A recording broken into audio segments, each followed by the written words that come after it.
نکاح کی مثالیں دے کے اپنی بات ختم کرتا ہوں. سادے سیدھے سنت نکاح کی کیا فائدے ہیں, آئیے دیکھیے نکاح کی مثالیں.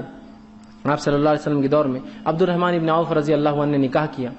جب نکاح کر کے آئے تو اس کا علامت یہ تھی کہ ان کے آنکھ میں خوشبو لگی تھی. یہ مدینے کا وہ دور تھا جب خوشبو لینا بہت مشکل بات تھی. رسول اللہ نے کہا عبد الرحمن خوشبو کیا بات ہے, کچھ تو بھی خاص ہے. کہا اللہ کے رسول میں نے نکاح کر لیا. کہا نکاح کر لیا تو ولیمہ کرو چاہے ایک بکری کیوں نہ ہو. اندازہ لگائی عبد الرحمن ابن عوف مدینہ میں, اور مدینہ ایک آدھا یا پون کلومیٹر کی بستی ہے.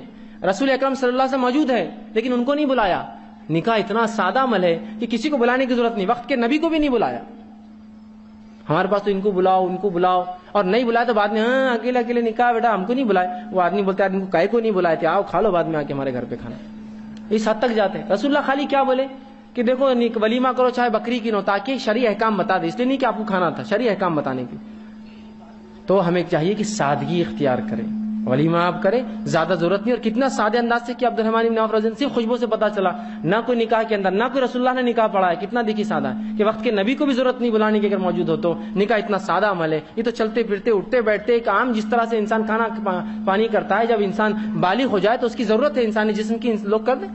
اسی طرح جو نکاح سادے ہوتے ہیں, کم خرچ والے ہوتے ہیں, سنت کے مطابق ہوتے, بہت بابرکت ہوتے, یاد رکھیے. آئیے اسی طرح ایک نکاح سعید بن مسیب رحمۃ اللہ علیہ, یہ بہت کبار جو ہے تابعین میں ان کا مقام ہے, بہت اونچے درجے کی تابعین ہے, یاد رکھیے. یہ سعید بن مسیب رحمۃ اللہ ایک مرتبہ مسجد نبی میں درس لے رہے تھے.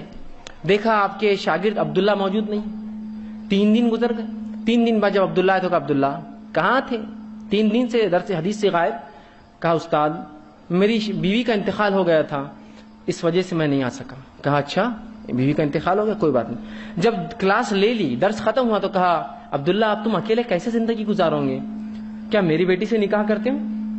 سعید نے اپنی بیٹی کا نکاح دیا.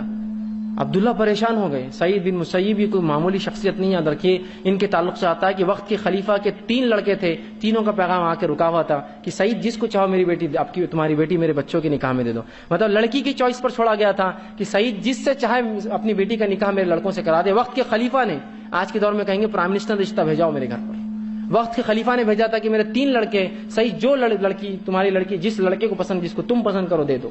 سعید بن مسیب نے کہا کہ نہیں, میری لڑکی تمہارے گھر کی شان نہیں بن سکتی, مجھے تو کوئی اور دین میں زیادہ. یقیناً خلیفہ کوئی برا آدمی نہیں تھا, لیکن سعید کچھ اور نظر میں رکھے ہوئے تھے, کوئی اور ٹارگٹ تھا ان کا, اور دیندار اس میں زیادہ. عبداللہ ان کی نظر میں تھے, جانتے تھے عبداللہ کیسا انسان ہے, اس کا سلوک اپنی بیوی کے ساتھ کیسا ہے. اور عبداللہ اب متعلقہ جو ہے بیوہ ہے ایک طرح سے. عبداللہ کی بیوی مر چکی ہے, یہ پہلے شادی شدہ ہے آلریڈی. کہا کیا میری لڑکی نکاح کروں گی, آپ کی لڑکی کنواری ہے بھی. تو کہا کہ استاد آپ اگر سمجھے تو بہتر, ٹھیک ہے. نہ کیسے بول سکتے ہیں اتنی زبردست چیز کو. کہا ٹھیک ہے استاد آپ اگر چاہے تو بالکل.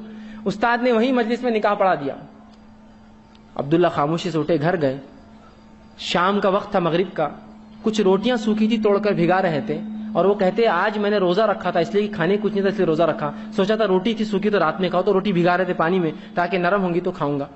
دروازے پہ دستک ہوئی, کہا کون ہے, تو کہا سعید.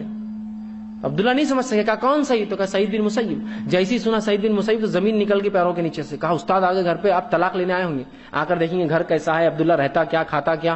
میرے پاس تو کھانے کو بھی نہیں, سوکھی روٹیاں بھگا رہا ہوں. ڈر کر گئے, ڈرتے تھے دروازہ کھولا. سعید نے کہا کیسے ہو عبداللہ تم, نکاح میں نے اپنی بیٹی سے پڑھایا, بغیر بیٹی کو لیے کہ میرے آگے بغیر بیوی کو. کہا اسے چھوڑنے آیا ہوں. تو کہا استاد گھر میں تو آئیے. تو کہا نہیں بس اتنا ہی میرا کام تھا. بیٹی کو کہا بیٹا اندر چلے جاؤ. بچی اندر چلے گئی, سعید واپس چلے گئے.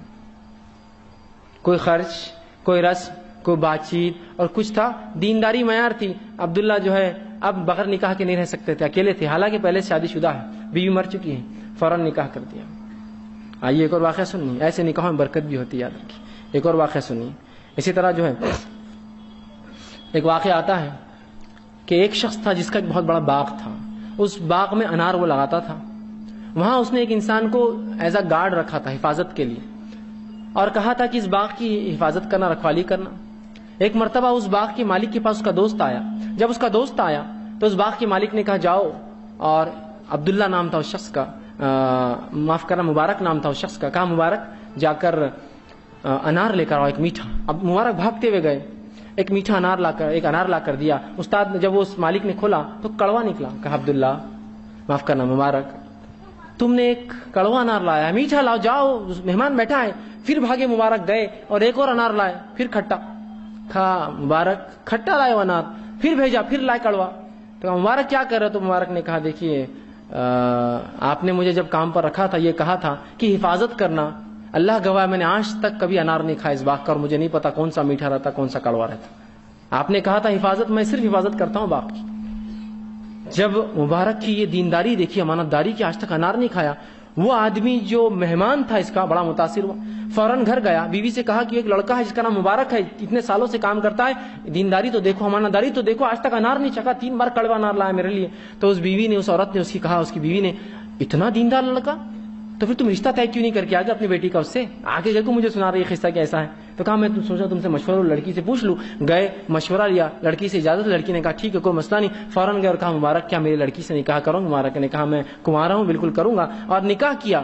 دیکھیے کتنا بابرکت نکاح تھا، بنیاد دین تھی، سادگی سے نکاح ہوا. اللہ نے ایسے نکاحوں میں ایسی برکت دی. اب مبارک سے اولاد پیدا ہوئی جس کا نام عبداللہ رکھا، جو آج عبداللہ بن مبارک امام بخاری کی استاد ہے. تو یہ نکاحوں میں ایسی برکت تھی. عبداللہ بن مبارک بہت پائے اور چوٹی کی محدث گزرے، یاد رکھیے. کسی حدیث اور فن حدیث کی کتاب میں ان کا نام نہ ہو نہیں سکتا. عبداللہ بن مبارک نے کہا امام بخاری کے استاد ہیں یہ. تو ایسی اولاد اللہ دیتا ہے جب نکاح سادے ہوتے ہیں، کم خرچ ہوتے ہیں، بابرکت ہوتے ہیں. یہ معیار دین ہوتا ہے ان کے لیے. علی بن ابی طالب کا نکاح ہوا، اور جب یہ نکاح سادے ہوتے ہیں، یاد رکھیے دینی بنیاد پر ہوتے ہیں، تو اللہ اتنا مال و دولت بخشتا ہے. یاد رکھیے آج ہم نکاح کر کے لوگوں سے چھپتے پھرتے اس لیے کہ ہم پہ غربت طاری ہو جاتی ہے، ہم ادھار اور مخروض ہو جاتے ہیں. یہ لوگوں نے نکاح کیے، سادے نکاح کیے، اللہ نے ایسی زندگیوں میں برکت دی کہ جن کے نکاح کھجوروں پر ہوئے، اللہ رب العزت نے خیسر و خسرہ کے کنگن ان کے قدموں میں لا کے ڈال دیے. اتنی مال و دولت دی ان کو، اس لیے کہ ان کے نکاح سادے تھے.